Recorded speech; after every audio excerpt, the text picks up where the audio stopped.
Good morning friends, आपका फिर से स्वागत है Kumar commerce classes with Sunil Kumar पर। तो चलिए आज बिल्कुल एक बेसिक सी बात हम करने वाले हैं जो क्लास +1 में अकाउंटेंसी पढ़ते समय हमें ध्यान रखनी है, याद रखनी है, क्योंकि ये जो बेसिक बातें हैं वो बार बार जब जब आप अकाउंटेंसी पढ़ेंगे आपके सामने आने वाली है। यानी इनको पढ़ने के बाद ही हम आगे सब्जेक्ट को पढ़ सकते हैं। ये है छोटी मगर मोटी बातें। तो चलिए शुरू करते हैं chapter number 2, basic term of accounting.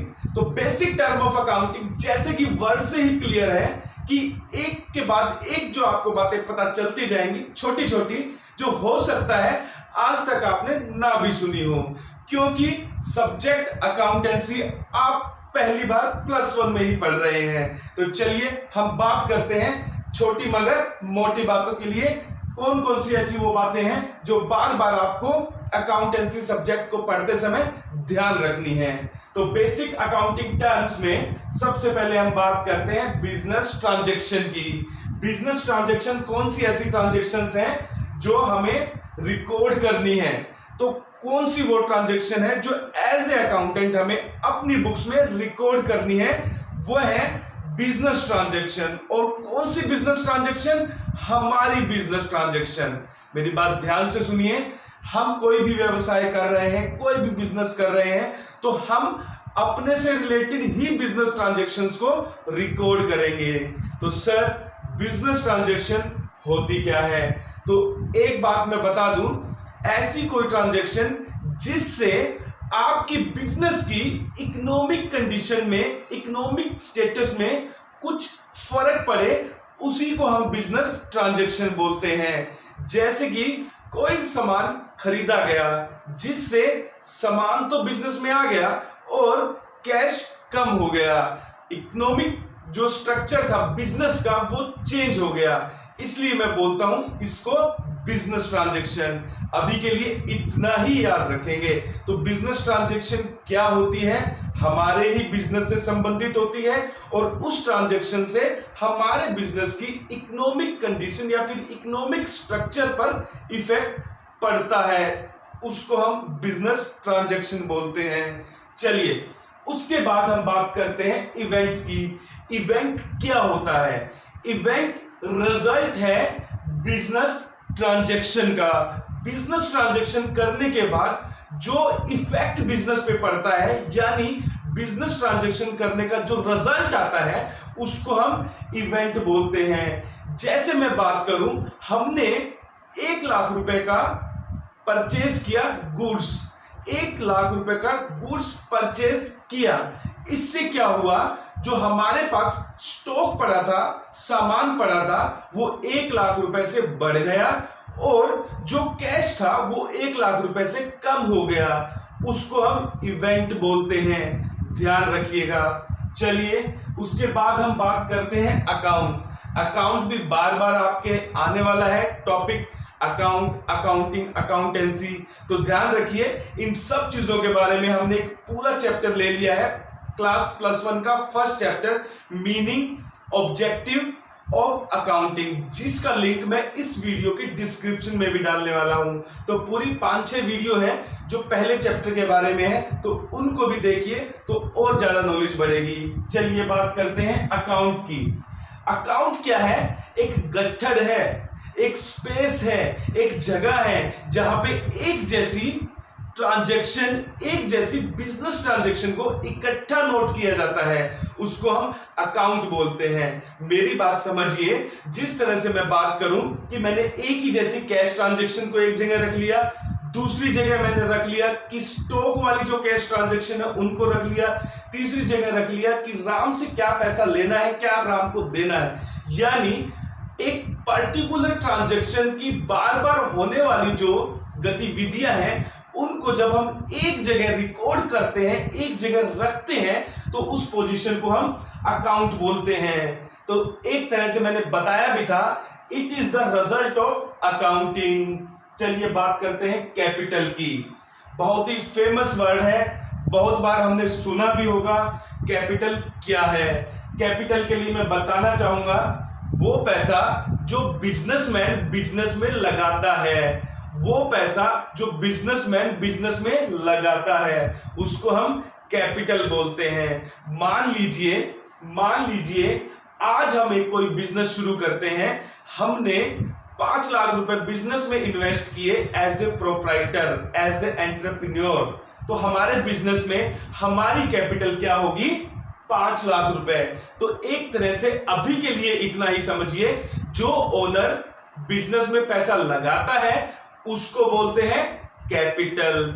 चलिए आगे बढ़ते हैं। ड्राइंग, भैया ऐसा है कि सभी के सभी बहुत बड़े बड़े रईस ज्यादा तो है नहीं, बिजनेस शुरू कर लिया 5 लाख रुपए लगा के, और जब कभी पैसे की जरूरत पड़ी तो बिजनेस से पैसे निकालने की जरूरत पड़ी, तो जब पर्सनल यूज के लिए कोई भी बंदा बिजनेस से पैसे निकालता है, ओनर की बात कर रहा हूं मैं, जब ओनर पर्सनल यूज के लिए बिजनेस से कुछ पैसा निकाल लेता है तो उस सिचुएशन को हम ड्रॉइंग बोलते हैं। जैसे आपने 5 लाख रुपए बिजनेस में एज ए कैपिटल लगाए थे और एक बार आपको 10,000 रुपए की जरूरत पड़ गई, तो आपने वो 10,000 रुपए बिजनेस से निकाल लिए, तो उसको हम ड्रॉइंग बोलते हैं। अभी के लिए इतना ही ध्यान रखिए।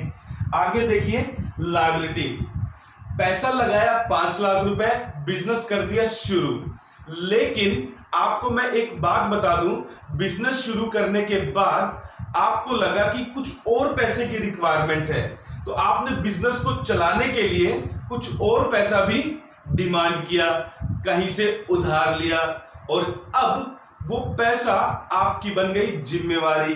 इंग्लिश में बोलेंगे लायबिलिटी, यानी जो पैसा लोगों से उधार ले रखा है, चाहे वो बैंक हो, चाहे वो कोई व्यक्ति हो, चाहे कोई भी संस्था हो, जो भी पैसा आपने उधार लिया है आपके बिजनेस के लिए, तो वो बिजनेस की क्या बोली जाएगी? लायबिलिटी बोली जाएगी। तो बिजनेस के लिए वो क्या बोली जाएगी? लायबिलिटी बोली जाएगी। लायबिलिटी के ऊपर मैं एक पूरी वीडियो और शूट करने वाला हूं, पूरी की पूरी डिटेल में बताएंगे what is internal liability, what is external liability, what is current liability, what is non current liability, सब बातों के बारे में हम बात करने वाले हैं। लेकिन अभी के लिए इतना ही समझिए कि जो पैसा बिजनेस में बाहर के लोगों से उधार लिया गया है उसको हम लायबिलिटी बोलते हैं। इसी टर्म में हम आगे बढ़ते हैं असेट्स के बारे में। असेट्स क्या हैं?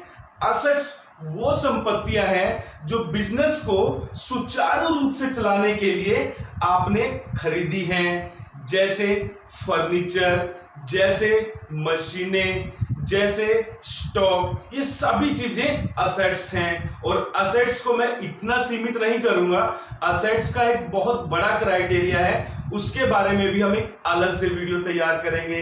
तो असेट्स के बारे में लिटिल बिट यही कि current assets, non current assets. Non current assets में भी कई पार्ट, टेंजिबल, इंटेंजिबल, ठीक है बच्चों। तो इस तरह से हमें पढ़ना है असेट्स को भी कई टुकड़ों में। तो ये बिल्कुल ध्यान रखना है आपको कि असेट्स क्या होती है? संपत्तियां जो व्यवसाय को सुचारू रूप से चलाने के लिए खरीदी गई हैं।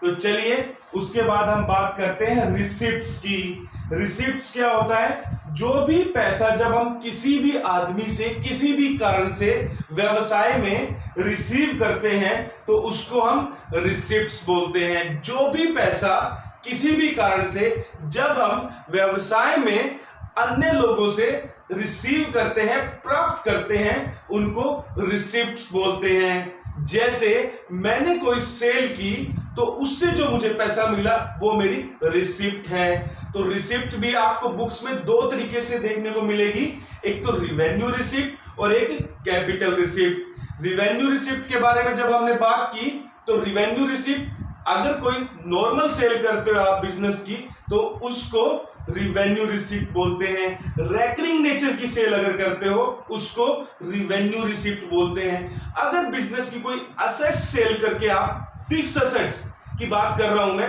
अगर कोई फिक्स्ड एसेट सेल करके पैसा रिसीव करते हो उसको हम कैपिटल रिसिप्ट बोलते हैं। तो मेरी बातें रिसिप्ट तक आपको समझ में आई। रिसिप्ट की ही तरह एक्सपेंडिचर की बात करेंगे।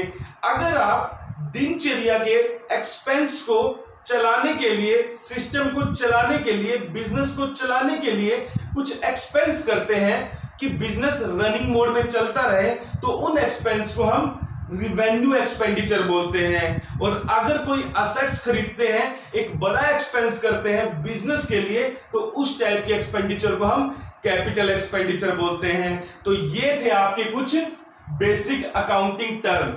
इनमें सभी पॉइंट्स बहुत इंपॉर्टेंट हैं, रेगुलर आपके यूज होने वाले हैं। फिर भी कोई डाउट आपके मन में रहे, डायरेक्ट फोन कीजिए, समस्या का हल एट द स्पॉट किया जाएगा। 24 hour we are available for you and keep watching, keep like and keep subscribe. बता दे रहा हूं, एक एक टॉपिक इसी तरह से डिस्कस होने वाला है। रेगुलर अपडेट के लिए शेयर कीजिए, सब्सक्राइब कीजिए। Thank you very much.